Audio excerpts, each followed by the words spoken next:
Ladies and gentlemen, welcome to the most unsuccessful podcast in the history of broadcasting. That's right, we're very proud of that.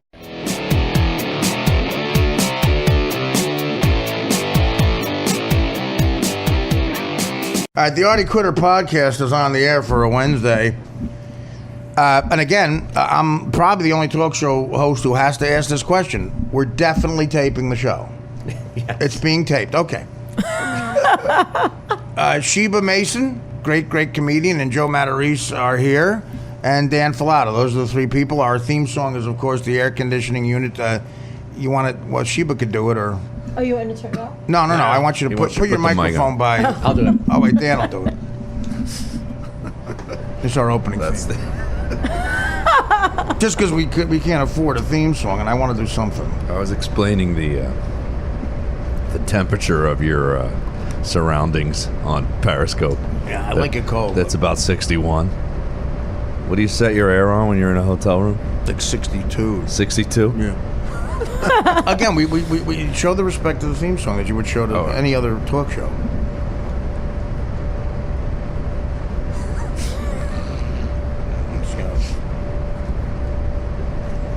Just got a picture of Dan holding the microphone. We're going to call that picture Broken Dreams. Dan, the picture of Dan holding the mic up to the air conditioner, and the look on his face, and my look, of course, it's just defeated. We're defeated. Okay, thank you, Dan. That's the opening theme. And I asked we started to think about, I wanted to change the name of the opening theme week to week. I like disappointment, failure. Blow Me is the audience. Of course, Blow Me, they're like in the Twitter crowd, so... If you want to go with Blow Me, fine. I think we could come up with something a little deeper. Blow Me is... I get the publishing, by the way. You know who got the... By the way, there's a good trivia. The Tonight Show theme song that was played on national TV during the Carson years every fucking night, including repeats for 30 years. You know who had the sole publishing rights to that song? Paul Anka. Paul Anka. That's great. He wrote that song. My God. I mean, again, whenever you see Paul Anka, he looks rich. Like, when you see him, he came on as a guest on Stern. He looks like a rich guy. Yeah, he doesn't come from money, but he looks like a tan, the rings, the suits. He looks like he knows how to live life. Yeah, and he's always tan. And you wonder, okay, Paul Anka... He's the Rich Voss of music. He's always tan. Well, yeah, it's a very successful version of it. But he's always got a hot blonde on his arm, and you go, Paul Anka, I kind of know him. Why does he have that kind of money? Bingo, there you go. I'm curious, did he have a hookup that he got the gig to write the show? I don't know. You wonder how he got that gig. I don't know the full story. I think he was a Vegas guy, and I think guys submitted to Freddie DeCordova, the producer who he knew from Vegas. Oh, okay. And they played it for Carson, and it's back then the big bands. Sinatra never wrote his own music. Chuck Berry is known as the watermark. He's the guy who changed popular music. From people like Sinatra and Perry Como, whatever you want to call it, who sang standards, that Cole Porter. Mm-hmm. For a long time, popular music was, slick-looking Italian guys singing songs that, weird-looking Jews wrote. That's what it was. Cole, under my skin. Louis Prima. Well, stuff like that. Any of those guys from back then write their own songs? Or gay guys, gay Jews, or hot Oscar Rodgers and Hammerstein. Cole Porter. Those were all standards. Marvin Hamlish. Did he write any of those? Well, no, he's way past that. You always hear like Sammy Davis Jr. saying, "Oh, that was a song by." Anthony Newley and Leslie Perkins. Sammy Kahn is another name. Sammy Kahn. And, Frank Sinatra's classic for going. This is a song arranged by Don Costa and Nelson Riddle, written by Mr. Cole Porter. Right. And shoot, he goes to the audience, shoot. But they had enough power back then, guys like Sinatra, when he recorded, to say no. They were Muslim. We're getting writing credit too, because that's where the real money was. So on a lot of those songs, you'll see Sinatra, credit or like Louis Prima, and it's just because Sam Giancana would visit Cole Porter and go, hey, homo, listen. You write good, but from now on, it says Sinatra and you. Get it? That's amazing. Yeah, a different world back then. So Chuck Berry, when rock and roll came in, is known as, to a lot of people, and it makes sense timing-wise, the first guy who became a singer-songwriter. He wrote songs that he sang himself that were sort of passionate to him, and that led to, you could say that led to everything from the Stones to Bruce Springsteen. Certainly the Rolling Stones were influenced by Chuck Berry and didn't write any of their own songs. The first Stones album, maybe the first two, are all Chuck Berry, Little Richard, Muddy Waters songs. That's all they are. Wow. And didn't he write Hound Dog, Chuck Berry? He might have for Elvis. I don't know, but Elvis sang it. Sheba Mason coming up with some Keith Richards trivia. Didn't he write Hound Dog? Talk about racism and people's status in the business. Muddy Waters was the reason the Rolling Stones got into showbiz. He was like their hero, for writing songs. And the Stones go to Chicago for the first time in the mid-'60s. They're young kids. And Keith Richards has this amazing story about going into the hallway of Chess Records, where Marshall Chess, I'll stop until this. Okay, are we ready? Mm-hmm. No, okay, are we done? Sorry. So you have to test. Are you okay? No, that's all right. I'm not mad. I just couldn't go on like that. Joe needed his volume. Is it okay now? Joe needed his volume adjusted, so there was an entire message being sent by sign language in front of him. Are we ready? Are we good? Yes. Continue. Chuck Berry. I just love to know the adjustment there, though. No, not Chuck Berry. Muddy Waters. Again, this is a great story that's sort of fucked now, but Keith Richards walks into Chess Records in Chicago, and he's hoping to, one day meet Muddy Waters, who lives in Chicago. There's a guy he thinks is a janitor painting the ceiling on a big ladder. He's painting Chess Records, which is where they're going to record, where Muddy Waters recorded, and he thinks he's a maintenance guy. He gives him a nod. The engineer who's doing the recording session says, "Did you meet Muddy Waters?" And Keith goes, "Is he coming in?" He goes, "Yeah." And he thinks he's going to be in a suit in the waiting room. The guy painting the ceiling was Muddy Waters. What? Wow. And Keith Richards he talks about it in this new documentary. Again, I'll recommend it, called Keith Richards Under the Influence. It's on Netflix now. It's brand new. It came out last month, and it's to me, it's just fucking fascinating. You listen to him talk about the blues and his history for an hour and a half. Some people don't care about that. To me, it's unbelievably fascinating. And he really goes into how that affected him, because you hear about American racism and stuff like that, and people's lot in the world. Here's a Muddy Waters who, again, was he describes him as being like what I guess Springsteen is to me, a singer-songwriter who not only gave the Rolling Stones their name. He wrote he wrote a song that has Rolling Stone in it. That's where that phrase first comes up in a Muddy Waters song. And it's going, the Rolling Stones pick it as their name. And what year? Bob Dylan writes a song called Like a Rolling Stone, and Papa Was a Rolling Stone is a Four Top song. It becomes known as the standard hippie thing of, after On the Road is written by Jack Kerouac, all these hippies who in the late 50s and early 60s start that Bob Dylan thing. They want to leave home for the first time instead of staying there like their other generations did. They're known as kind of a Rolling Stone, like they're going anywhere in life. Muddy Waters put that in a song. He created that name, and what a cool fucking name. The Rolling Stones picked that. It's a great name for a rock band. Perfect. And the timing is great. And a guy named Ian Stewart, who was their piano player, thought we should just name it after that line in a Muddy Waters song. So that's how important Muddy Waters is to Keith Richards by the time he gets to Chicago. And the Stones have 2 albums out. The first album is almost all Muddy Waters songs. So he's thinking maybe he's a rich guy in Chicago with a lot of money. And, that Jim Crow shit is kind of overblown. That's what this guy, Keith Richards, who grew up on an English countryside, thinks naively at 24. He sees Muddy Waters painting the fucking hallway at Chess Records because he owed the money. And that's how he paid it off. And, Keith Richards felt like just writing him a check and going, he couldn't see anybody, whether he owed the money or not, making Muddy Waters do that. Did they make any of his a big hit? Muddy Waters recorded at Chess Records. No, I'm saying, did the Stones in their first 2 albums? When yeah, they for did them. What was like a bit? I'm trying to think. If you look at the first album is "Oh Carol" by the Stones, and there's two Muddy Waters songs. One is it's called "Like a Man" or something like that. There's two big ones on there. That sold a bunch, and they were going to just keep doing covers. Muddy Waters never got paid for it. I was going to say they fucked up. Well, there was never a system set up. Like, again, the Stones naively thought, okay, we're singing these songs. Someone's getting paid down the line. They didn't know anything. They just recorded them because they were fans of them. They slowed it up. And the irony about the British invasion was the British invasion was all English kids redoing American blues music that had been here for years, that white kids in America never heard of because it was just in the South.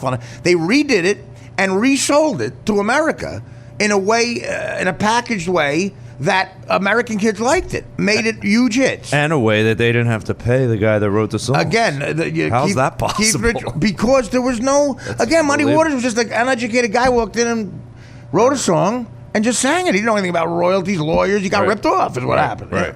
And they severely ripped off. And it seems like they didn't even get big here. His songs got big in England. What happened was the Stones were influenced by those songs and wrote all their big hits based on that. The Stones then sort of repaid him by trying to, bringing him on tour and trying to make him money by exposing him on TV shows. Muddy Waters and this other guy, Howlin' Wolf, they were trying to make him famous by bringing him up on stage. And that did reinvent them a little bit. They were able to sell out venues and shit, but they completely got ripped off still, in the grand scheme of things. And the Rolling Stones manager, this guy Andrew Orloff, who just went into the Hall of Fame, said, look, guys, the only way you're going to get big is the second album, you got to write your own songs. He forced them to sit down and do it. And from that came Satisfaction, blah, blah, blah. But the first album is all Chuck Berry, Muddy Waters, and Little Richard. That's all. And the first two Beatles albums are all those guys. They didn't start writing shit till the third album. And again, they're not saying they wrote the songs, but they're selling out Shea Stadium based on it. And that never happened to those black guys. And, again, America in the 60s, there was still that racism. They never got huge because by this time, they're 52-year-old black guys. These 16-year-old kids are like, I'd rather look at Mick Jagger. They never got what they deserved. But there's that level, and then there's a level of seeing Muddy Waters paint a ceiling. He goes, he had all paint on his face, and he goes, oh, thanks for what you guys are doing, man. It's great. You reinvented everything. And then he had to go back to finish painting.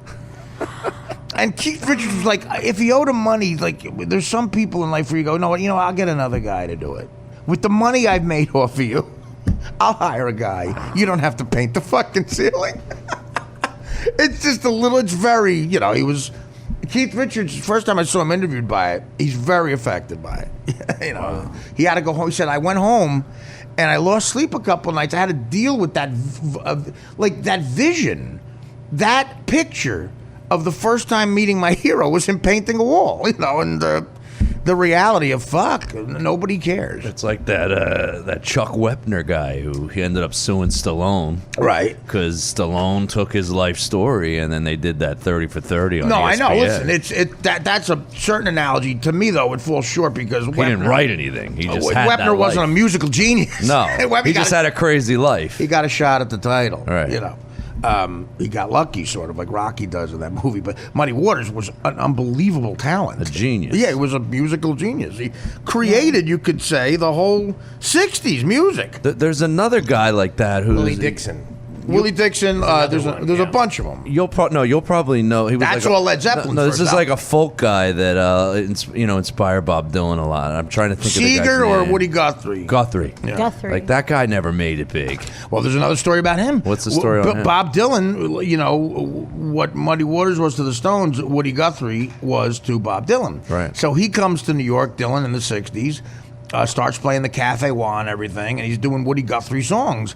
And he goes, I got to find out where my hero is. So he does some research and finds out he's living in Queens at an address. And he thinks, again, some mansion, blah, blah, blah. He still had that naive thing, a kid from Minnesota, that he goes there. It's a very low-level senior citizens home. And he finds Woody Guthrie there in a bed, not really tended to well. Like the horrible staff because that's all he can afford. And here's Dylan now, a star, on a lot of levels. He goes there, and Dylan talks about the vision of, wow, I can't get that out of my head. He was lying in bed with almost homeless. This is in that Scorsese Couldn't he- documentary Yeah, on Dylan. yeah, yeah. What's it called? No Way Home? It's called No Direction. No Directional. Yeah. Couldn't even Which is a give line him- from like a Rolling Stone. Couldn't give him some money at that point. Well, no, listen, again, I feel the same way. By that point, Dylan was probably worth about $5 million, which nowadays is like 50. You think he would, but At least get him some better care or something. listen, again, you can make an argument where I am totally like that. I would take care of him. And I'd find some way to do it. I've done it on lesser versions with way lesser scales with people. But there's also the argument of, no, you keep your money. You got to be selfish in this world, and that's how you stay rich. You can make an argument that Derek Jeter should probably have given Phil Rizzuto a little cash. Because we're talking about money you could never spend unless you had something dark in your life or whatever. He could probably afford, if Rizzuto needed bills paid, to pay the bills. But again, that's us talking, and it's his money. It's hard to give away your money. Anyway, so speaking of people are your heroes. I tried to off the air we got to get into this. Tell Joe and Sheba what happened yesterday. So again, to me this is so fascinating. I've known this about Dan for a while, but we got into it on the air for the first time yesterday because he was willing to, and it was just the two of us. Dan always told me we started talking one day years ago on the DirecTV show about guests we'd love to have. Like, who would be the ultimate guest who almost you'd be like really nervous about. Now, at the age of, in your mid-40s, that list gets lower because reality hits you. When you're 15, it's a bigger list. To me, athletes, blah, blah, blah. But to me, I guess, if I had to say it, it's still, I guess, Bruce Springsteen. I mean, if I had to say a guy at this age, that, and I have met him, and I've been in the same room with him, and I've had one-on-one conversations with him, and they go nice, and you realize, and when you're older, they're just human beings. So we sort of put out that list. Dan, a few years ago, when we were talking about it, very honestly, in a group of people said the name Rick Steves. And I said, no one knew who he was. And I checked with Joe and Sheba, they didn't know who he was. And I said, so I go, okay, what do you mean? Like, is he a relative of yours? Like, he goes, no, he's a guy on the PBS, does travel on PBS. So then, there's a pause in my mind. I said, excuse me, what are you talking about? Like, I thought it was a joke. He goes, no, there's a guy on PBS, Rick Steves, who I'm telling you, he's just my hero. He just has a way with people and communicating and blah, blah, blah. And if he walked in here, I've met him before, Art, and I had the shakes. I couldn't speak. I had to leave. I go, okay, we have to, we were about to go on the air, and I said, I can't believe this because now I don't know if I could do the show. I was that fascinated by it. I said, well, like, no one here knows who he is. And the two names, the other name is Bruce Springsteen for Dan. So he can't be in the same room as Bruce Springsteen and a guy named Rick Steves who does travel on the. And I asked Dan what his talent was. So it never came up till yesterday on the show. Again, Dan is laughing because I hope he sees why we're fascinated by it. I'm not judging him. And again, you go into this business because you don't want to meet boring people. At the port they were wonderful people, but they probably had normal opinions. Like they probably go, if I asked the guy at the port, he goes, "There's no fucking guy to give me the shakes, you faggot. Give me the fucking cigarettes." And that's how Longshoreman would say it. And he's right. He's got to pay bills. He's got to pay the mortgage. When you're 15, people might say, a girl might say, John Bon Jovi, a guy might say, Derek Jeter, But at the age of 50, which is what Dan was at the time, to still have a definite guy who would give you the shakes and not be able to be around. And the fact that it's a guy... That was still alive. Right. Okay, well, of course. If a dead guy came in, I'd get the shakes with anybody. If a dead guy was in here, it doesn't matter if he was a plumber. I'd be, whoa, Being dead and being able to come in here would immediately give him status. So, celebrity status, that would be incredible. A skill that I would be in awe of. So, for Dan to still at age 50 have a guy, and for the guy to be someone none of us have heard of, and then you go, what does he do? Thinking he's some insanely great poet from the 18th century we've never heard of. He has a travel show on PBS. All right. And he cured polio. Whatever. Exactly. I was waiting for that. I was waiting for that. But no, that never came. Did he just? Did he? That never came. It stopped. The sentence stopped that he has a travel show on PBS. Did he give details of why? Like not more than that. Oh, wait, of why he idolizes? You're this way guy? ahead. We're going to get into all that. We talked. Me and Dan. We talked Dan and I for 2 hours on the air. This is the podcast. Okay. And it was recorded. And I said to which I was in awe of. And I said to. I said to the callers yesterday. I said, when you hear this, because it's not live. When you hear this, if you want to talk about it, call in. We'll call you. Let us know. There's thousands of people. So, okay. So, Dan, explain what he was trying to explain to me. What's so important to him? Why he's so impressed by this guy, Rick Steves, to the point where he can't be in the same room as him. And I'll let you speak, but Dan said he has a gene that I don't have. This time? Wait, no. You get with. Please let me do the show. I have a whole thing in my mind because you're gonna. It's hard to follow what you're about to play. Right? What you're about to play is the closer. You're about to play Rosalita. I'm still on Backstreets. You're playing Rosalita. All right, you're playing Born to Run extended version. I'm still doing the bathroom songs from The River. All right. He said he has a gene about dealing with people. He just knows how to. He discovered different ways to get to Switzerland. I said, "What do you mean, like Magellan or something?" He goes, he was he's born now. What do you mean new ways? He just has shortcuts to places. I said shortcuts to places. He goes, you tell me. You watch him say give an alternate way to get to the Eiffel Tower when you're in this part of Paris, and you tell me if you're not impressed. I said, my Uncle Tom has a way to get to Yankee Stadium that there's no traffic. Are you in awe of my Uncle Tom? The back road. But that's what he's saying. Yeah. That's what he's saying. That's why you. I said, okay, Dan. So explain to those guys what I'm not explaining. Why do you like this guy so much? Why are you obsessed? He admits he's obsessed with this. He just has this. Okay, that's already this certain joie de vivre that I don't have, to be able to go into a crowd. What the fuck is joie de vivre, Dan? We're talking to Jerry from Detroit. Joie de vivre. He has something that I just don't have. That he explore. He's got an exploring gene, and he asks questions that I wish I start to get cottonmouth that I can't ask people when I'm on vacation. So it just. So for that reason, you can't be in the same room as him. I just have. What kind of questions does he ask them? Well, he gets. What does he do? Walk around a city and just talk to people? He has books. Rick Steves. Don't say the name of the book that we're going to talk about even. He has books. There's nothing. Again, believe me, Joe. You're not going to find anything that justifies what we just said. I got being again. So I mean, I got Twitter messages last night from people that men and women that love Rick Steves. Okay, but Dan, so they agreed. You brought it. No, Rick no. What are they called? Rick Nicks. Okay. How many followers does Rick Steves have on Twitter? Is he popular? Okay. Again, he's a multimillionaire. Okay, but Is Dan, he? but nothing justifies loving Rick Steves, being a fan. Nothing justifies. Okay, just say Bruce Springsteen is the other guy, and even if you're a fan of Bruce Springsteen or not, Bruce Springsteen has written 1,000 songs that are popular. He, maybe the best live performer ever. Whether you like him or not, you go, I could see why someone who's a kid, who's known him since he was 12 or 11, been a fan, might be. It's kind of hard to be in the same room as him because you relate to the lyrics.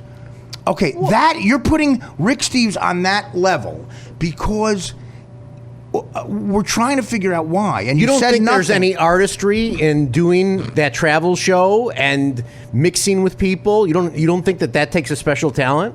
How does he mix with them? Is he like impractical? He's just very jokers? friendly. Dan, but 1 million people have it.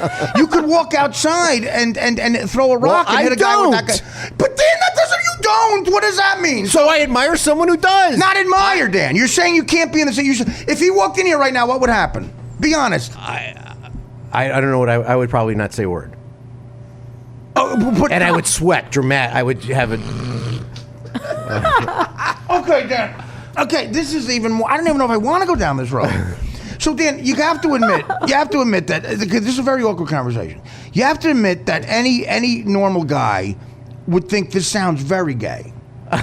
right? I don't think That you admire someone's artistry? No. You would know. Joie de vivre. If he came in here, if a man came in here you admired, you'd sweat.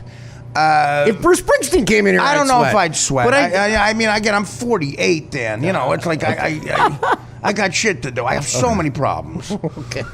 And I don't know. I know you. I don't think you're homosexual. I don't. I know you're not. How can you say that? I'm saying. I didn't say I think But you not were. even think. I didn't until I went into a detailed conversation about Rick Steves.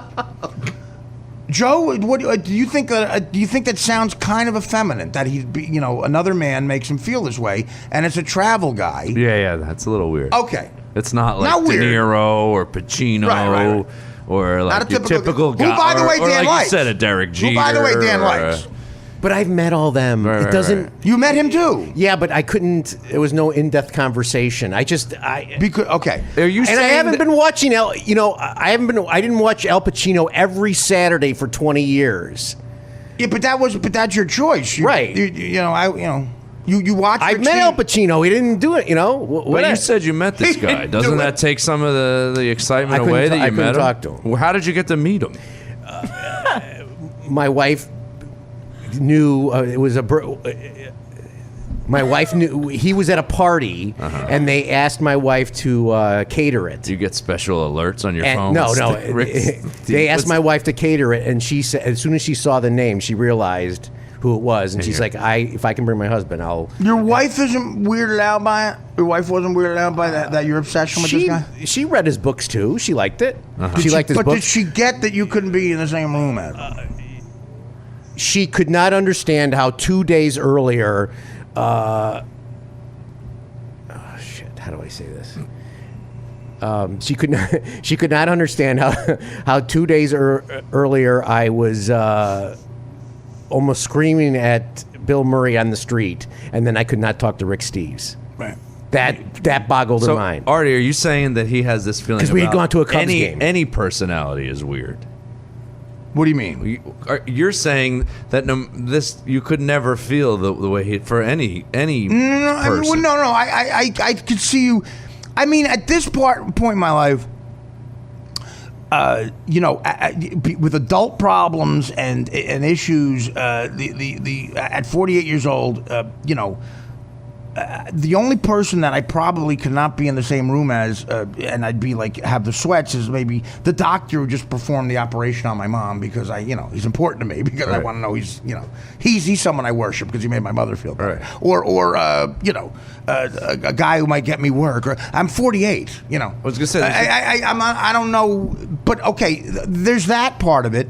And okay, is there anybody are you a fan of in life that at this age or at any age that you had these kind of strong feelings for as a fan? Well, I could say who I'm a huge fan of, but if they were here hanging with us, I think I'd be able to talk to them. I wouldn't be like, there's nobody on that I don't list. think I get like that. I'm not. I'm the same. I'm the I'd same just way. be like, oh, he's here. This is cool. I'm gonna ask him at some this age. questions. At this age, I'm the same way.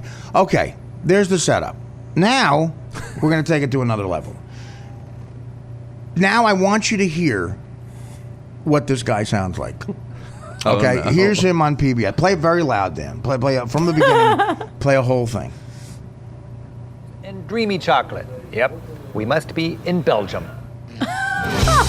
That's all I need to hear. Let it go. Rick Steves has a theme.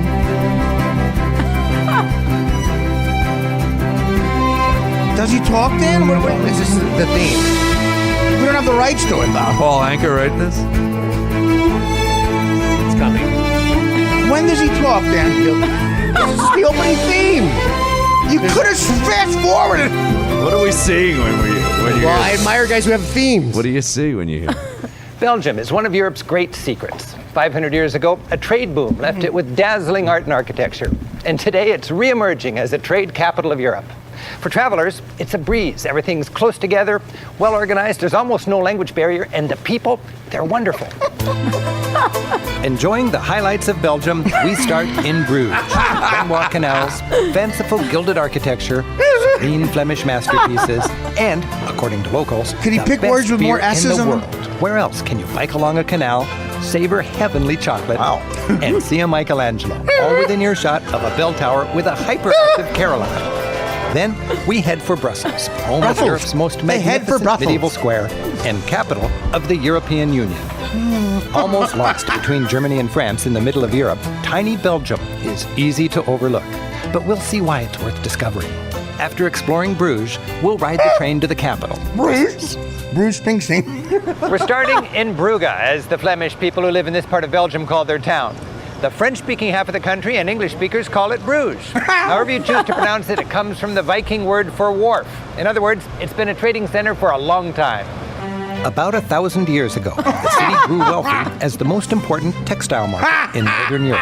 Back then, the city's canals provided merchants smooth transportation. Today, they provide visitors smooth photo ops. A short cruise shows off the town's old wealth. By the 14th century, Bruges' population was 40,000, as large as London's. Okay, show them now As the for the last middleman minute. in Show sea them what trade he looks like. between Northern and Southern Europe, it was an economic powerhouse. I gotta wait till he comes back. All right, you know what? Stop. Just we have enough. In the 15th century, while England and France... Stop the bit. Okay. Just let it sink in. That guy is the guy who Dan is in most awe of and could not be in the same room as. And Bruce Springsteen. And Bruce Springsteen. Of course, anybody who's would you say, Dan, you're the only one Yes. who has those two? Yes. Because when you hear Bruce Springsteen, you might go, Bob Seger, Tom Petty's your other guy. I've My met other guy's Seeger. I've Rick met Petty. Steves. He sounds exactly like that clip you play of Dan when he's on over the dog. Exactly. That's what that guy sounds like. Like, I don't know. imagine that guy That's- over a dog. Okay, now, I can't even begin. Joe, what's your reaction to that? It seems that I don't I want feel to like meet you're- any. I almost- don't want to meet any movie stars. I don't almost don't feel wanna like meet any you're- more athletes. I'm sick of them. I like Rick Steves. okay. I feel like you're you're fucking with no. me. I a have bit. some. Me too. Dan, There's a woman that- If you are, it's the best. This is. But it's going on a bit too long. It's like For- Andy Kaufman. He's like fucking with us. There was I kind of want to see his face. for I about wanna 4 or see 5 it. years. I'm Yeah, sick of him. I'm he's- sick of the He athletes. sounds like he has a turtleneck on. Does he have a turtleneck on? Very You'll see- turtleneck he looks, sounding. he doesn't look like it. It's not impressive what he looks like. This guy's had a show for 20 years. He's the #1 fundraiser on PBS, all around the country. Now you feel stupid, Joe? His books sell in the millions. They're Okay. a whole wall. of Okay. crack- Okay. His latest. My book- dream is to see Stop Rick it. Steves Stop and it. Artie Lang. No. Okay, Dan, stop it. Does he give His talks? latest book. His latest book. What's it called? I swear to God, this is not a joke. His latest book is Rick Steves, Seeing Europe Through the Back Door.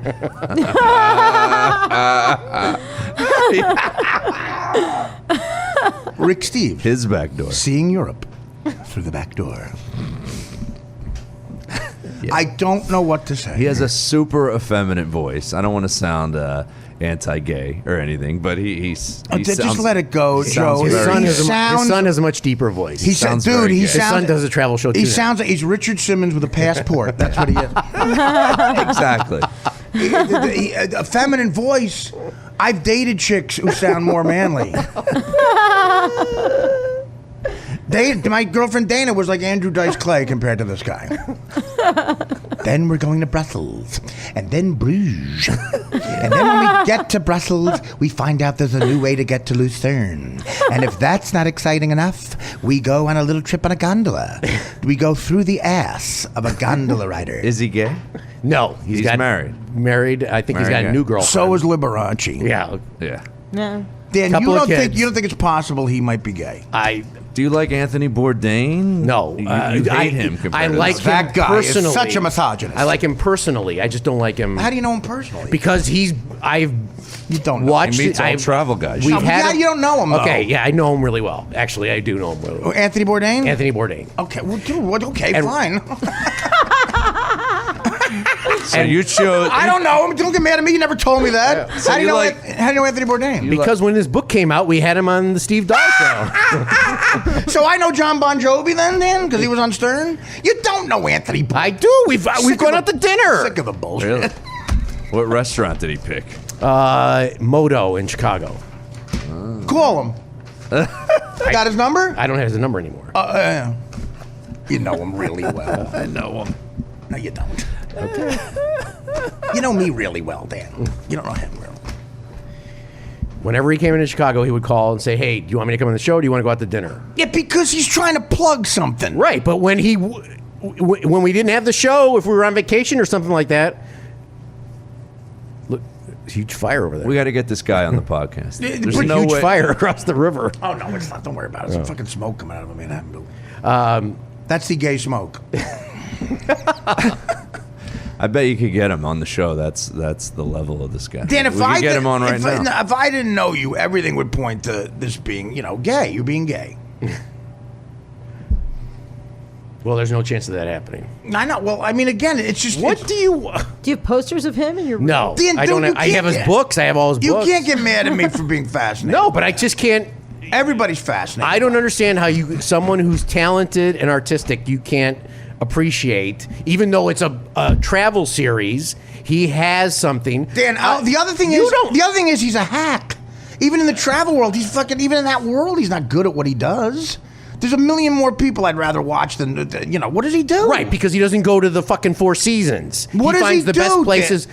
He's a budget guy. He goes in through the back door. He finds the best deals, cool shitty for stuff. his viewers. Oh, he does. That's Yes. his hook. That's his hook. Say here's a scenario. You're in Brussels and you don't have insurance for your AZT medication.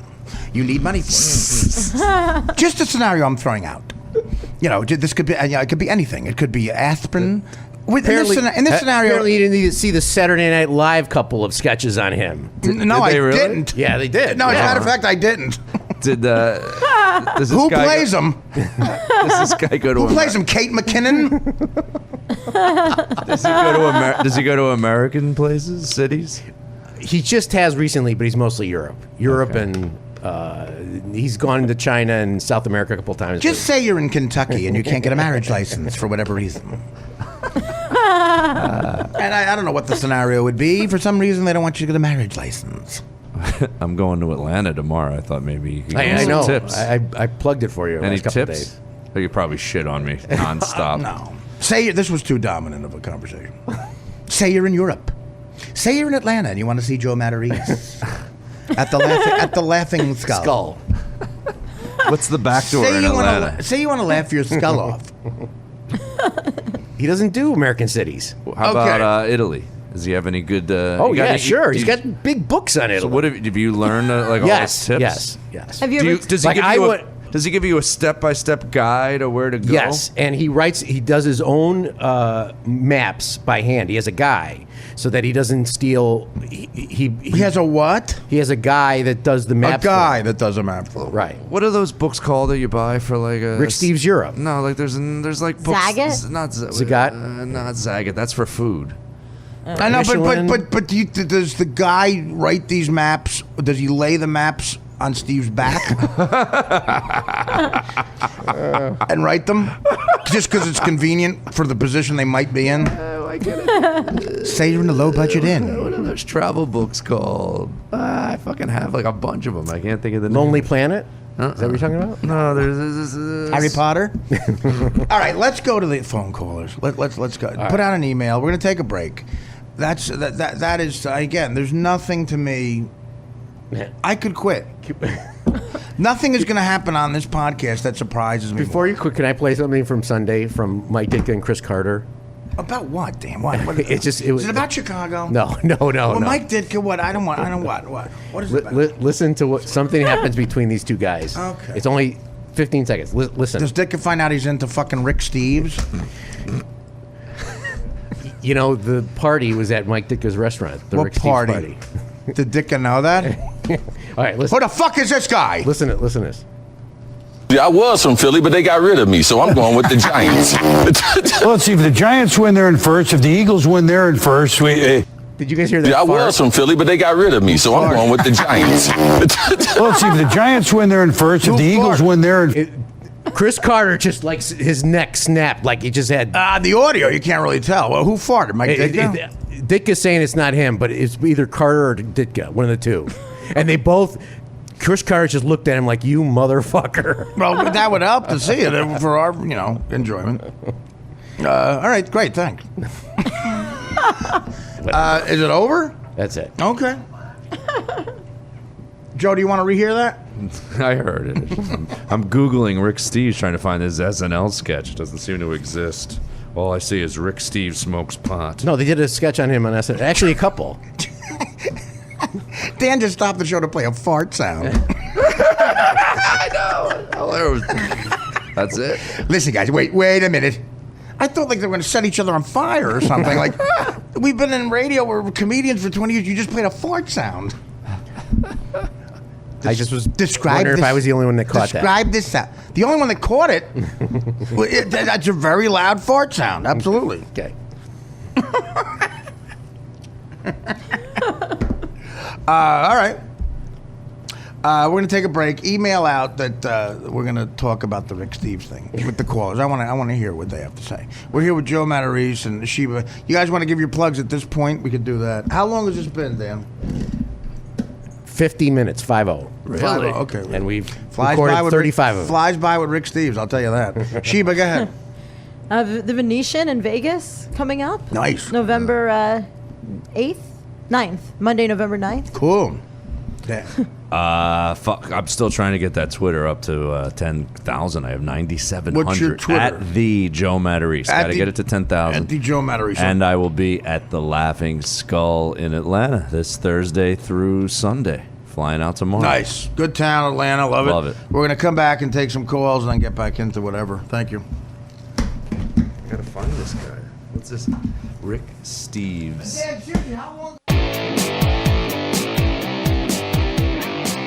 Tell me when we're on. Okay, we're on. Are we back on? We could play something first. What is it? The fart? Another fart sound? Oh, no.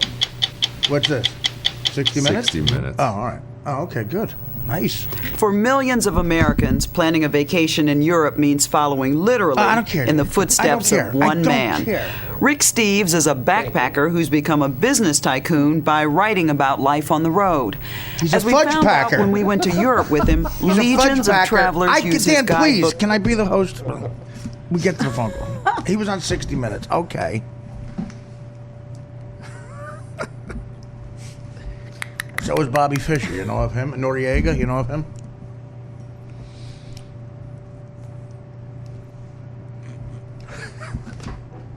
That's supposed to justify you not being able to be in the same room as him? Oh, my God. Who's this we're calling? Chris. Chris is a fan of the show who wants to talk about this.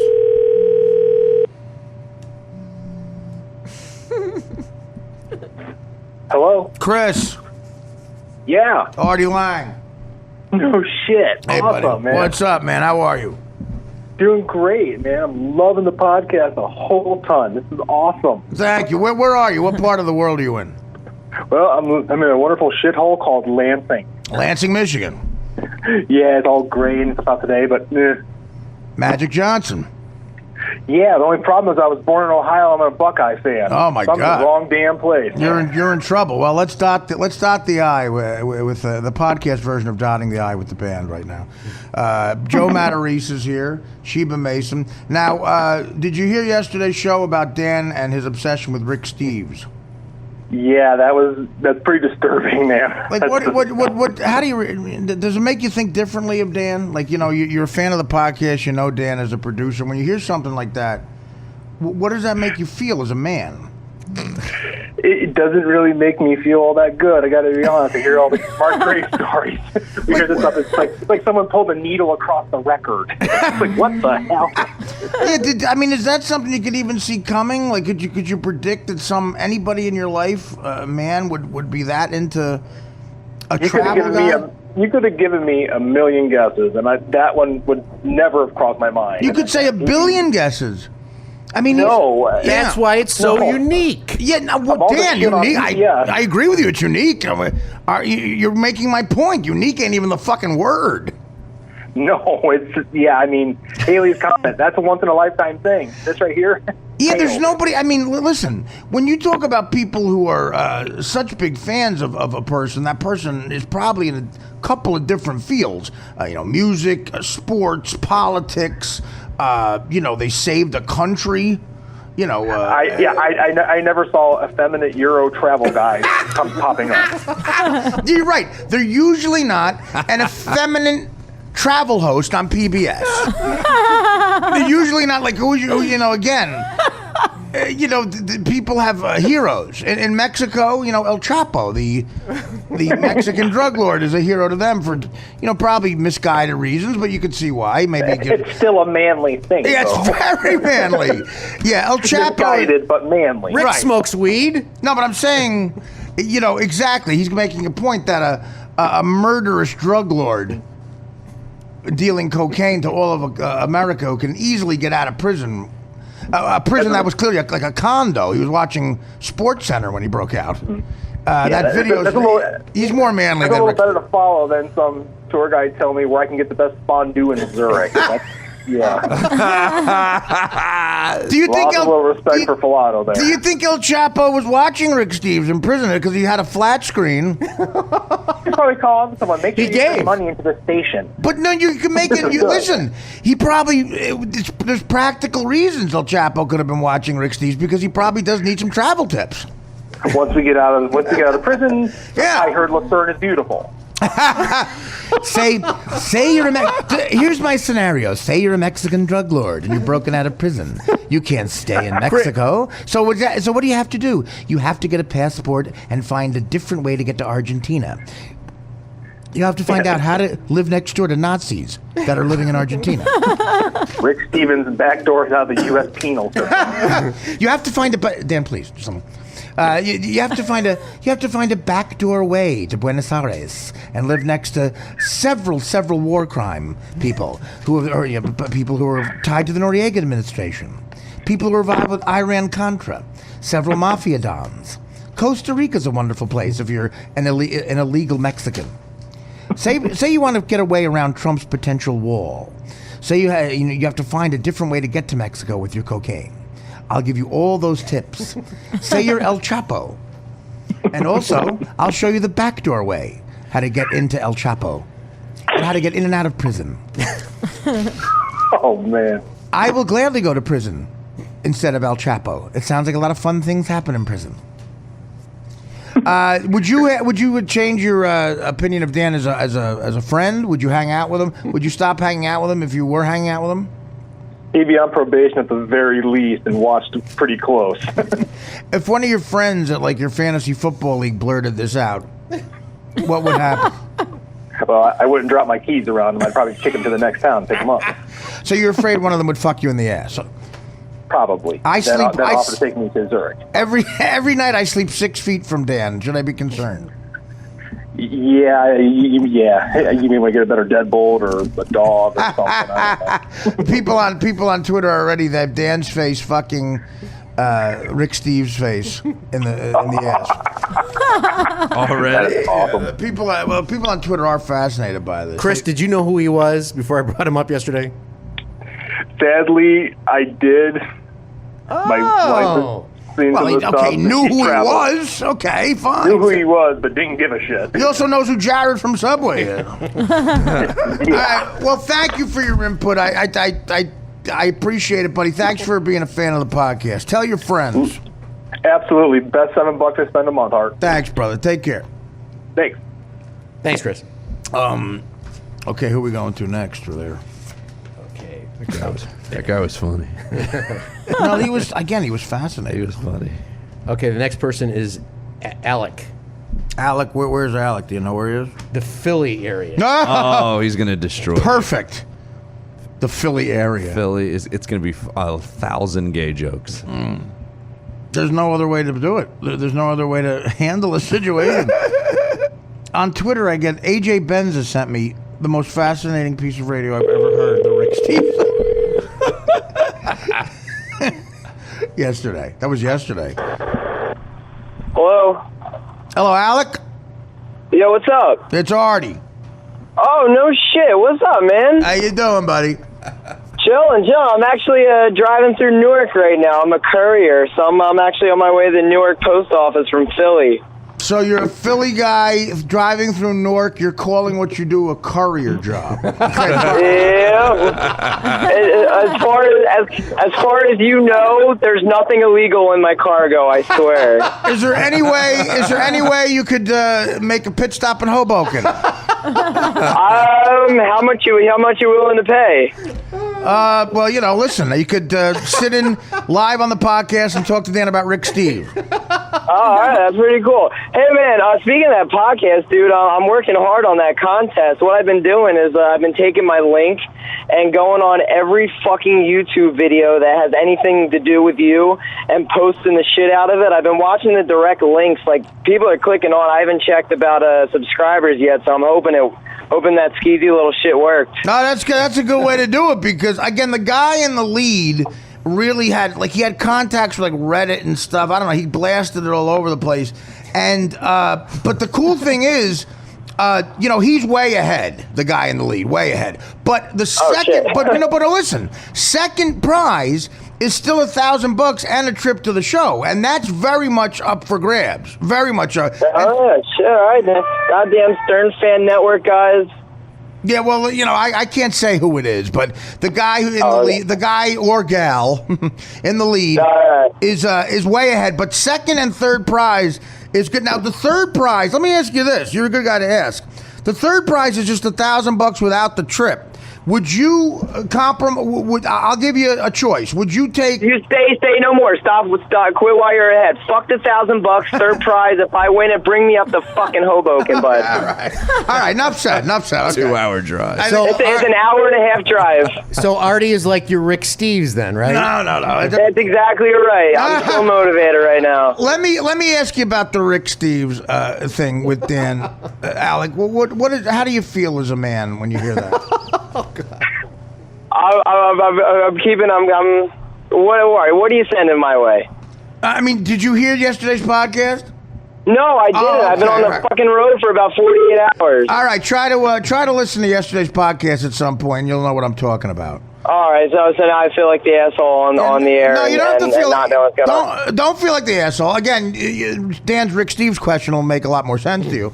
But we'll get into that later. But so that's good. You'd rather come up to the show than have the $1,000. Oh yeah, Joe. Come on, let's get real. You like $1,000? I'll piss that away in a day. Well, the fact that you're already in Philly, you could get you some cash too, so it won't be a problem. All right, buddy. Oh, party. But actually, while I have you, dude, your show at the Valley Forge Casino the end of November. Yeah, I'm fucking stoked for it. Oh, great! I can't wait. It's gonna be fun. I don't know if my man Ant Garbarino already called you. A really good pal of mine. His name's Ant. He's Mark the Bagger's manager. And he said he was going to call you to hang out with y'all. And he's a good buddy of mine. We all plan to meet up before your show, and I'm going to get Bagger drunk as fuck. Oh, so good. You're going to have to deal with him. Oh, good. I can't wait. Listen, no, Ant has not gotten contact with him, but this is Ant. Yeah. We'll see you that night, I'm sure. I'm a huge fan. Oh yeah. I'm super stoked. I'm bringing my 18-year-old little cousin with me. Or I haven't I don't really talk to anyone in his family, and I'm trying to corrupt the shit out of him. Turns out that he was a Stern fan, so he's super stoked too. I'm gonna get him drunk as fuck too, but you didn't hear that. Okay, I can't wait. It's gonna be fun. Valley Forge. I don't even know the date exactly. I think it's Saturday the 23rd of November up in King of Prussia. Right. Okay. Well, that'll be fun, brother. I'm opening for you on that. Yeah, I'm fucking stoked. Joe Matarese, Philly's own Joe Matarese, opening for me. Oh, no shit. I didn't know that. Yeah, let me see the date here. It's going to be a fun time. No, it's the 28th of November. November 28th. All right, that's fine. All right, it was a week off, right? All right, brother. Listen, you remind me as a courier. You remind me of Mitch Hedberg, great comedian. He one of my favorite fucking jokes by Mitch Hedberg, and he told us He told us on an album, and he knew it was going to be played, and you could hear the hesitation in his voice. And then he says, "Fuck it." He does the punchline. He goes, "You know what I love about my FedEx man is he's a drug dealer and he doesn't even know it." That's exactly right. My FedEx guy is a drug dealer and he doesn't even know it. Well, I'm right by exit 11 on the turnpike, so I'm on the New Jersey turnpike, so I'm just going to honk the horn a whole bunch and try to sound like an asshole on the air. Yeah. Check this out. Yeah! Well, get the fuck out of my way! I'm behind this Golden Crust fucking tractor trailer. I'll get out of my goddamn way when I'm trying to act like an asshole on New Jersey Turnpike. Don't get into a fucking accident on my show.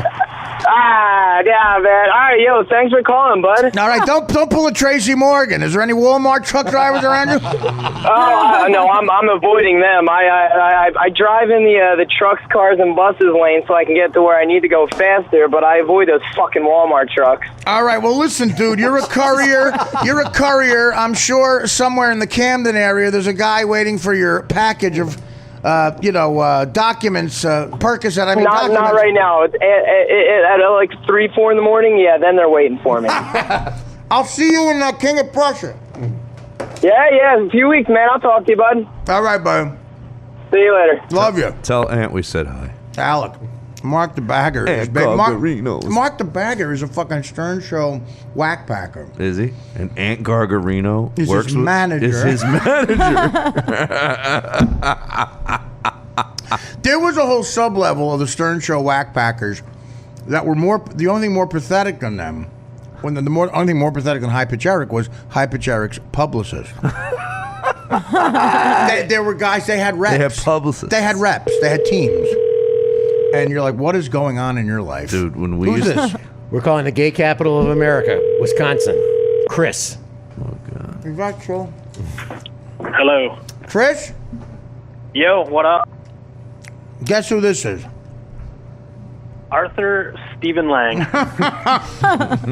What's up, buddy? How's it going? Where are you in Wisconsin? Milwaukee? No, I live in Logan Square, Chicago. Oh, Chicago. But you have a 414? Yeah, before. Yeah, I used to live in Milwaukee. Where'd you grow up? I grew up north of Milwaukee. Oh, cool, man. So you're in Chicago, in the big city. Yeah. Did you hear yesterday's podcast? Yeah, I did listen to it. I just got done listening to it about an hour ago. It was fucking entertaining. Very Okay. good. Give me your thoughts on Dan Filato and Rick Steve. Well, listen, this Rick Steve thing it was skeeving me out because I was listening to it while I was going to bed last night, and I'm listening to it, regular podcast, whatever, and all of a sudden this dude gets a big boner about fucking Rick Steves. I'm like, dude, what? I'm like, and I was in that part of where you're kind of still awake, but you're also kind of asleep, and it shocked me to my very core. I said, "Is this motherfucker talking about Rick Steves?" So then I woke up because I had to make sure I was hearing. And then you said Rick Steves like 5 times. I'm like, all right, well now I got to stay up because what is Rick Steves? What the fuck are we talking about Rick Steves for? Did you know who Rick Steves was? Yeah, no, I know who Rick Steves is because he's the gay dude on PBS.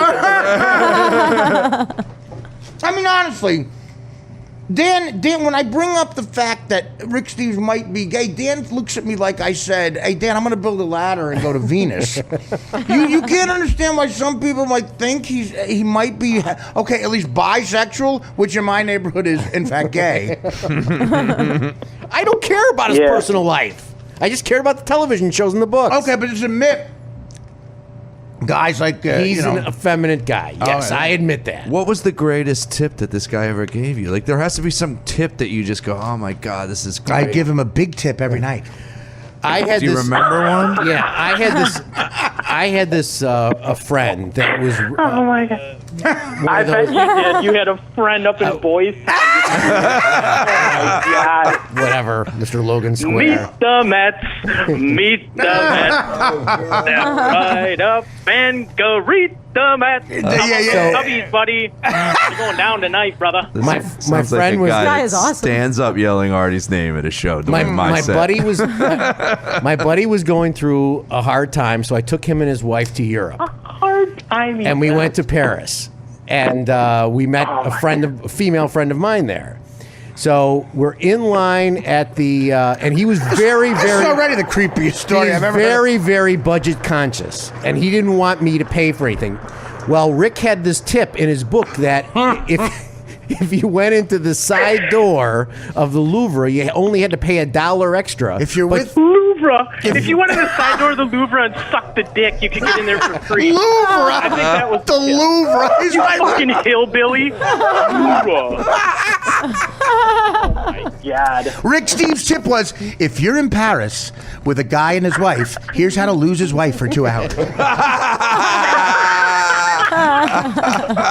Say you're going, say you bullshit your friend, and say you're going to meet a female friend in Paris. When that female friend doesn't show up in 4 days because she doesn't actually exist, here's what happens when it gets awkward. I just hope we're recording all this. You say you want to go to the Louvre. Man. And at the Louvre, The Louvre. Oh my God. At the Louvre, there's a lot of people around. There's a lot of men's rooms where the wife is not allowed in. Yeah. I'm just trying Oh to. my I'm just God. trying to avoid. And I don't want to say his name. Dan, already though, heterosexual men usually don't have, like, your friend was going through a hard time. Yes. So you took him to Europe. Right. What are you, one of the, you have a trust fund? Like, No, what? it was. Yeah, who are you, fucking Vanderbilt? He helped. Well, let's go to Paris for the weekend. I'm saying, how do you afford that? It was we Yeah. got, we went at the best time we went right after Christmas. But Dan, you know how many people in life save up for years to take their family to Europe? Your buddy's going through a hard time, so you just took him and his wife to Yes. Europe? Yes. What'd you drop there? I mean, Well, the tickets weren't that expensive. I mean, the tickets were only about we got round trip tickets for like $450, and then Was that 30 years ago? no, it was Paris, Texas? 2005. How the fuck did you pull that one off? If you go in January, 2 words, February, Rick Steve. Rick Steves there tells you go. Rick Steve. It's 4 degrees Come there. through again. Petroleum-based Vaseline. Got to use it. Another Rick Steve tip for travel to Paris.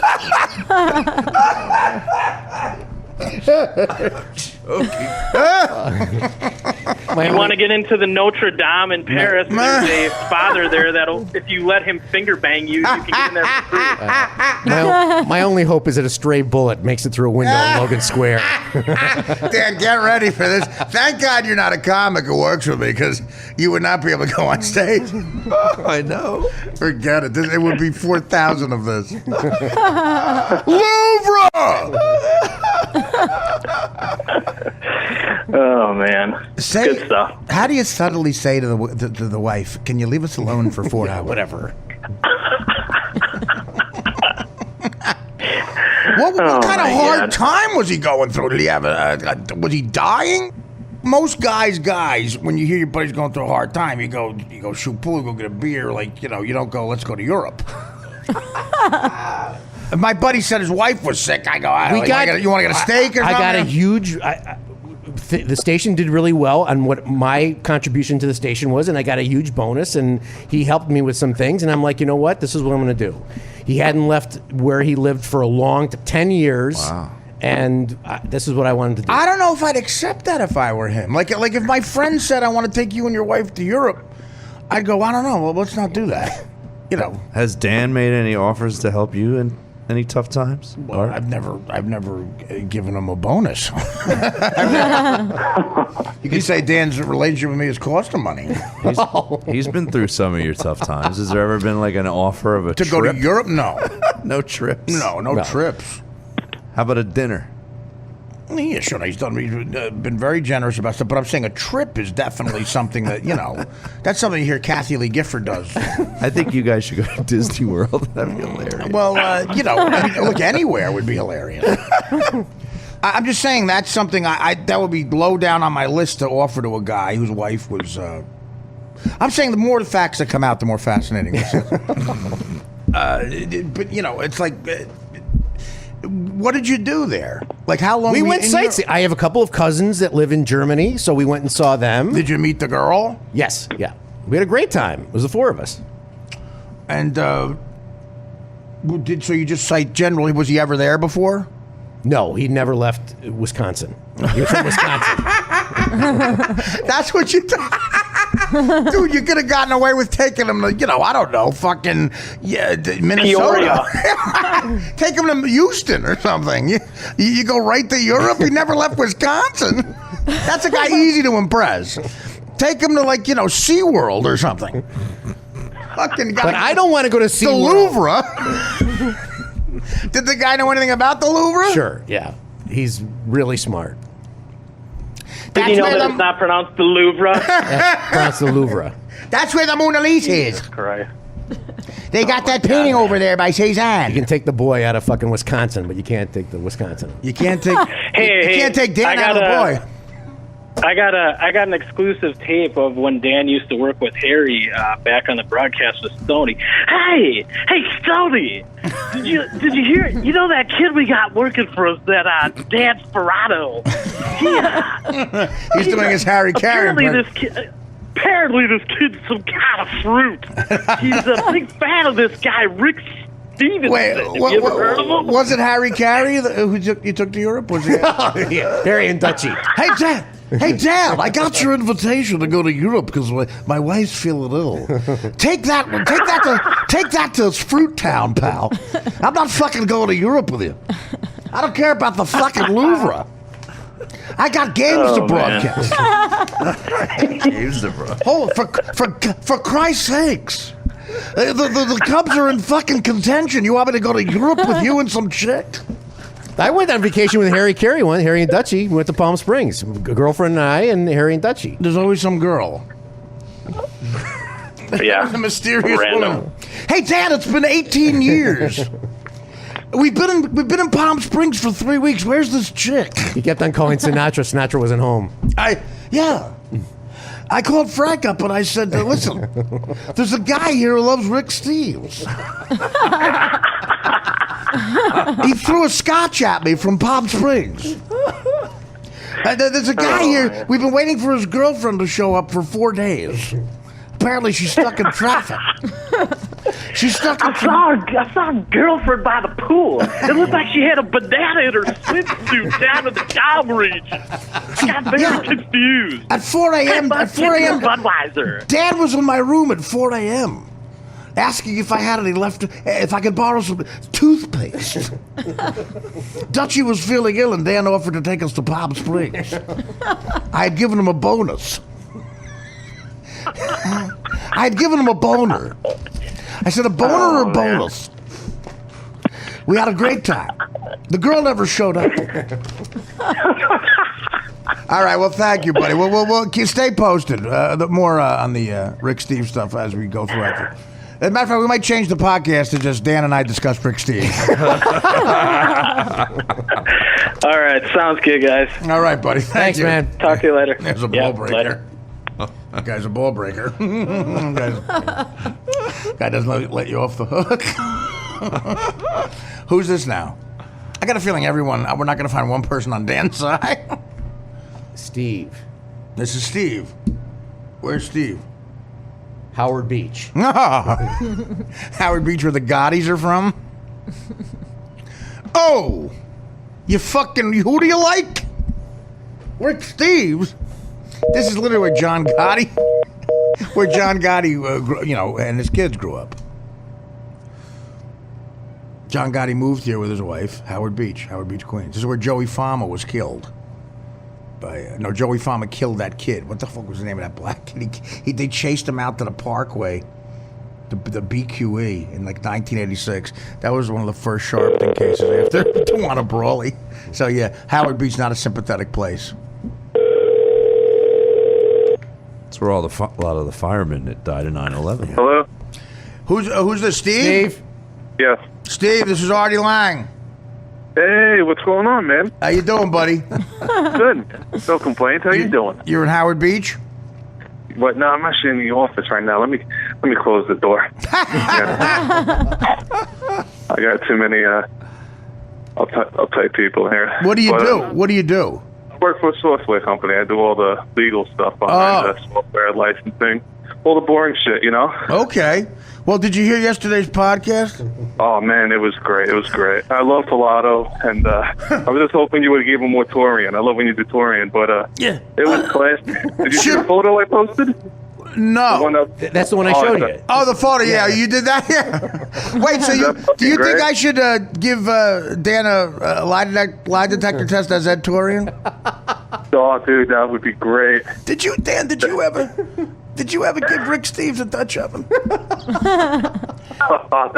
Is Stace there? What female? Sheba Mason is here. Oh, Sheba. And Joe Matarese. Joe Matarese. Hey, Matarese. Fuck Matarese because he blocked me for some apparent music. Oh, what did you write? What'd you do? I don't know. I didn't write anything bad. Joe, we got shit in common. My kids can't ski either, so, you know. What did you must have wrote something? I've never blocked anybody. I made a spoof. Know what I think it was? What? I made a spoof? Yeah, I did one of those things I did with the queer shit with Artie and Pilato. I did you as fucking the guy from Jersey Shore. You know, the DJ guy? And I called you like Paulie D. I put your face on it and I called you DJ Joey Adderall. Would you block that? I never saw that. No, that's funny. I wouldn't block that. What do you block? What's your criteria to block? Like, what would you block if they talked about like your family or something? If someone just says, like if they get too, like mean funny's fine, but when they're just like mean, they're just like, you suck. I've never blocked anybody and then because, I block 'em. I don't know, because it's like I'm afraid of losing followers.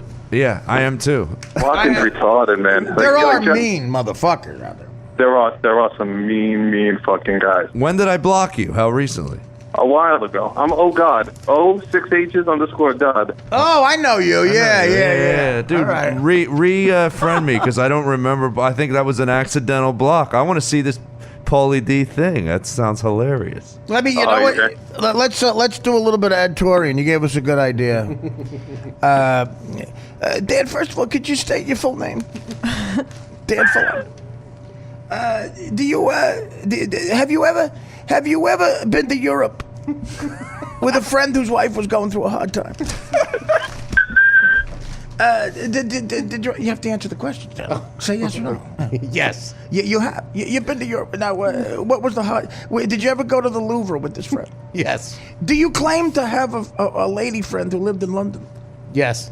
Did she ever show up? Yes. Have you ever had sexual relations with Rick Steves? No. Have you ever had sexual relations with anyone who has a travel show on PBS? No. Did you ever give someone with a travel show a dirty Sanchez? Have you ever slept with an African, colored nigga? Did you ever slept with a black chick? Oh. Yes. Artie, being from Howard Beach, I take deep offense to the term they use. Wait. You've slept with a colored broad. You have. You've seen her. I didn't. Yeah. I saw her. Yeah. Artie, you paid for it. When? A year ago, you asked me that, and I saw the. Wait, you showed me a picture of her? Yeah. Oh, okay. I thought you meant I saw it. No, I don't remember that. That is funny shit. Who did she play? Isn't it funny how Chicago, both teams are Cubs and Bears, and the whole gay reference? I don't know. Yeah, I guess you forgot about the Blackhawks, twat. Twat. Twat. Holy shit. What kind of a twat are you? Artie, you guys are great, man. Thanks for calling me. Unfortunately, I got to run into a fucking. That's all right. Your photo is funny, Steve. We're blocking you. Oh, perfect. You're like Jeff the Drunk. All right, we'll explore Dead Torian some more. Thank you. That's great, guys. God bless, and have a good time, and keep up the good work. Thank you. Later, dude. I love that Howard Beach accent's awesome. What I do? I did some more queer shit with you. I did queer shit like with Dan. I had to Google Ed Torian. I'm like, well, he's the guy who he's a stern lie detector. He was guy? the lie detector. He wasn't a great lie detector guy, but he had this voice, and Howard used to love the impression I did of him. I used to love doing it because he was just a real guy. He just sucked at lie detecting, and he was like an Didn't old, he have a machine? Well, no, he was an old school guy who like had that old school kind of racism. we would say, "Did you ever sleep with a black chick?" And he would immediately just say, "Did you ever sleep with a colored, African? You ever sleep with a black chick, a black guy?" Okay, you would decept him on that. He would come in later with the results, like the papers would all be. Wait, now I have the answer right here. We first saw him because the chicks on the first Apprentice, Amoruso, and there was an Italian chick. Amoruso claimed the Italian chick called Amoruso claimed the Italian chick called her a nigger, and that's what So we had the Italian chick on to get a lie detector test. So that's the first. Okay. Did you ever call Amoruso a nigger? Did she pass or fail? She goes, no. Did you have you ever slept with a nigger? African. You ever sleep with a black guy? Okay. Would you ever? Did you ever give Amoruso a Dutch oven? I don't know. They wrote this. I don't know. These guys are crazy. Fred would write in those. I don't know. These guys are crazy. They're really nuts. Did you ever finger bang a Puerto Rican? I don't know what that means. Really? Okay. These guys are nuts. You guys are crazy. There. Can I get a coffee? Those are always my favorites. You could do all these people that used to just be the callers and shit. There was a time where when we would go on the road, like. You'd have 35 minutes on different characters from the Howard Stern show. The callers I like mimicking, but so he would come in with the results. So literally so disorganized. Now, what do you want to know? Let's. What was she deceptive on? Did she ever sleep with a black man? Let me see. I got those figures right here. Let me see. She was deceptive on that. She's clearly slept with a black guy. I don't know why she'd lie. Maybe she got an Italian father or something. Let me see. Did she call Amoruso? She definitely called Amoruso a nigger. According to my figures, she called Amoruso a nigger. Did you ever? Are you attracted to Howard Stern? She is attracted to you. She would want to have sex with you. Yeah, that's what it says. Have you ever done crystal meth? She said no. She was deceptive. She's clearly smoked crystal. You guys are fucking crazy. I do corporate shit. This is crazy. He would come in and go, "Can I take a shit?" Because I get nervous. I had coffee. I had that macchiato. It's crazy, that macchiato. $8. Real old school guy with a V-neck sweater from Queens. Like I tell you $8 for. I'll tell you some of the broads in that place. Some of the chicks. It takes you 14 minutes to make a cup of coffee. They're back there like the Wizard of Oz. It's crazy. I'm tapped, but I got a shit. Is there I just want to go to. Is there a bathroom Beetlejuice doesn't use? Just because I don't know. Is it wrong? Is it wrong to me to think I'm on a different level than the Beetlejuice? No. I got a question, Gary. I haven't been paid for the last two. The last two times I was here, should I talk to Tim Sabian? I see. I get Tim's assistant quite a bit, and I think he's being deceptive. I said, "Have you ever paid me, Ed Torian, for the last time I was here?" He goes, "Yes," and I'm like, "No, you're being deceptive." He was no clue who this guy was. He was one of my favorite. He's one of my favorite human beings. I love his picture. He just looks like that, just an old Italian guy. But is he Greek? He's Greek or something. Yeah. He really looks like that voice. He's like everybody's, sort of slightly racist but lovable grandfather. Okay, who's the next guy? Rick and Steve. All right, we'll do like two more of these, and then we'll there's hundreds of calls. Well, I think none of them are going to be sympathetic to Dan. My favorite part is when they first realize it's Artie calling. Yeah, it's my favorite. What's up? We do this because if they called the caller ID. Hello, who's this? What up, man? It's Rick in L.A. What's up, Art? Oh, it's Rick in L.A., the famous Rick in L.A. Yeah. Hey, you gave me 2 shout-outs yesterday, man. Thanks. No problem. We always do, Rick. We love you. You're one of our best fans. Now, I'm sure I saw on Twitter you have a lot of opinions about... I got a lot, dude. Okay. I got a lot. Dan and Rick Steves. This podcast works me up. Okay, Dan and Rick Steves, just some of your thoughts.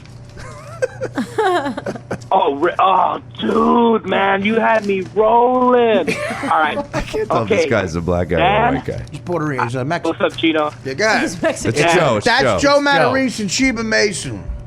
Oh, Joe. Hey, what's All up? right, so Dan.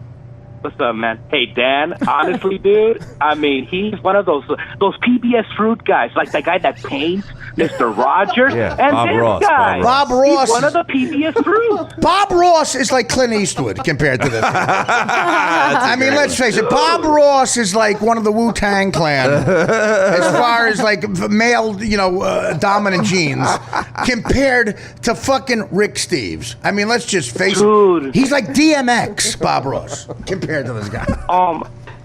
Lamar Burden, another fruit. I mean, come on, PBS guys. Who's leading? Who is charging the gay movement? PBS, dude. They put nothing but fruits. So anyway, I don't know. I think it's the funniest shit I've ever heard, man. And then you play that clip of how he speaks and everything. Oh man, dude. All right, so you have a. Hey, by the way, yes, guys, how do I sound? Am I doing good at sounding white, or do I sound like a East LA Latino? You don't sound white. Yeah, I don't. Damn, dude, I try to sound like Robin. Like, how does Robin do it? No, you sound. Sounds like he's in the cast of West Side Story. Yeah, who's that comedian that stole all the jokes? Carlos Jew? Mencia. That's what we sound. Carlos Mencia. You sound. Put it this way: Rick Steves sounds more like George W. Bush than you sound like a white guy. Oh man, dude, because in my head, I sound like totally. I just sound like a regular white dude from SoCal, but I guess I'm from East LA. So what do you It's want? the only head Anyway, that's being thought in. Guys, seriously. You guys got to watch out for Dan tonight because I don't know. I think the Cubs are gonna get swept, and poor Dan. We know he's probably gonna try to jump off a ledge or something, man. So, well, no, he'll be all right. He'll be all right. Hey, dude, do you have a shirt with just the top button buttoned with like a hairnet on? Yeah. Curious. I think that's a yes. That's a yes. Can you? You know what I do have? Can you say not my Richie? No, I got those Mexican shirts, those button ones with like the beach ones. I think they're called Cuban shirts. Yeah. I don't know. I got some of those. You sound like everyone in the movie La Bamba. You sound like everybody I was waiting to get processed with at LA County Jail. Oh, dude! You sound exactly like the guy who saved my life. I was going to get a cellmate, and some guy said, "Yo, that guy's got is on Mad TV. He's White Mama." And the guards were forced to give me my own cell. Oh man, dude. Well, listen. Every time I hear myself on the radio, I always sound like the biggest illegal alien ever. I'm like, what the hell? And I try so hard to correct that. Can't do it. You might need to move out of East LA. No, I live in the suburbs. You know what? I live around white people now, dude. Me and my wife live in a nice little neighborhood out. I'm sure they're thrilled. Like Pomona. Pomona. No, Claremont. Pomona's the dump. It's the shit ground. The city next to it, Claremont's all trees and it's all nice. So, I don't know. Hey, Art. Yeah. What do you think about? Have you seen pics of my baby, Artie Jr.? I saw. What's the real name of the kid? Dude, I'm not kidding. I even showed you a copy of his birth certificate. I just covered the address. You named Artie Michael Jonathan. You named your kid Artie. You named your kid after me? Yes, I'm not fucking lying. Wow. My wife fucking gives me shit. She's always, I'm gonna change his name. I'm gonna change his name. I don't know why I listen to you. I'm like, don't, because something she gets aggravated. I'm sure she does. No, and he looks like you. I always tell her that's like Artie, the real Artie. That's an adorable kid, actually. I'm looking at kids. Thanks, man. And I mean. That's if you did get that girl pregnant in Canada, that's what you're covered with. I feel, listen, it's touching. I'm almost emotional looking at him. I just think you set him back so far in life with that name that he's after me. Nah, what, Artie Farty? No, I'm just saying that Listen, thank you so much. It's very touching. Very touching. It is. Oh, dude. No, but Artie, it's really Artie. It's not even Arthur. It's Artie, Michael John. I also named him after Michael North. Wow. What's his name? Dan's, I don't know. I think Dan has this beef, but you know who's Michael North, right? This guy from Chicago, the one that got in a fight with Ozzie Guillen on the radio. Yeah. yeah, I don't know. I always try to, Artie, I always want you to call into that show. Michael North has his daily show on Fox. Yeah. And I don't know. I always think like Dan doesn't want it to happen. Is that true, Dan? No, why would I care? I know Mike North. I've known him for a long time. Oh, I don't know. Is Artie just going to call in? Apollo called in. Who do you know better, Anthony Bourdain or Mike North? Mike North, I know, but unfortunately. He was a hot dog vendor in Chicago that his hot dog stand was next to the radio station, so he would talk sports. Yeah, he would talk sports to all the to the guys at the underground radio FM station that played a lot of like album cuts. And then when they started a sports station, they said, well, let's give this guy a weekend show and see what happens. Way more background on Mike North than we do. All right, Rick. I know. Rick, we got to go, buddy. I didn't know you officially named your baby after. That is very sweet, but good luck to him in life. And we have to, next time I'm in L.A., you got to come by. You said you were going to come by Conan, you never did. Oh, I did? Well, you know what? I work nights, so it's kind of tough. And no, you never get back to me, Artie. I did last time. Last time you wanted to come to Conan, I said, come, I'll get you, and you never showed up. Yeah, it's kind of tough. I got to work nights, and I got to take care of my kid during the day, and I work nights. I barely get any sleep, so only on the weekends. Like, if you're out here on a Saturday night or doing exam gift, that's probably it. Or Friday night. All right, well, check the internet. Let me know if you want to come. It's on me, all right, buddy?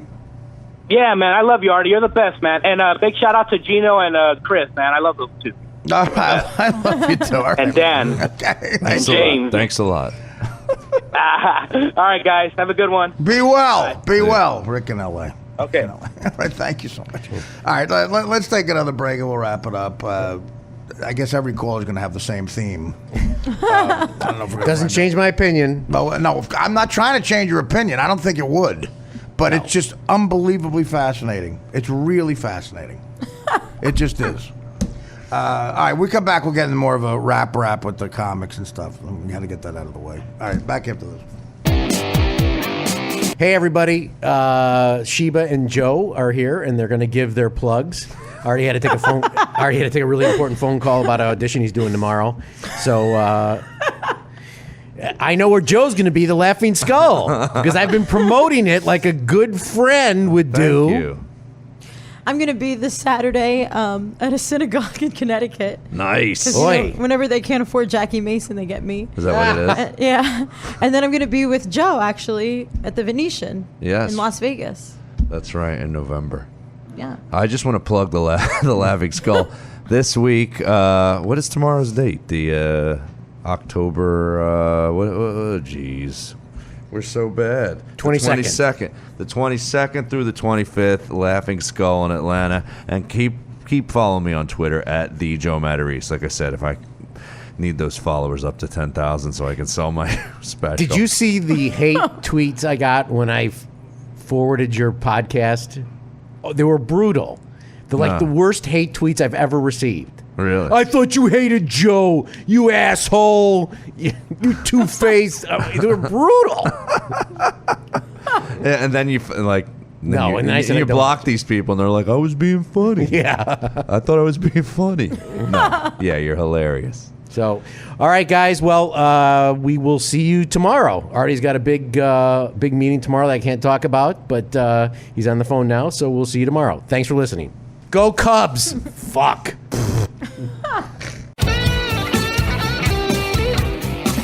The Artie Lang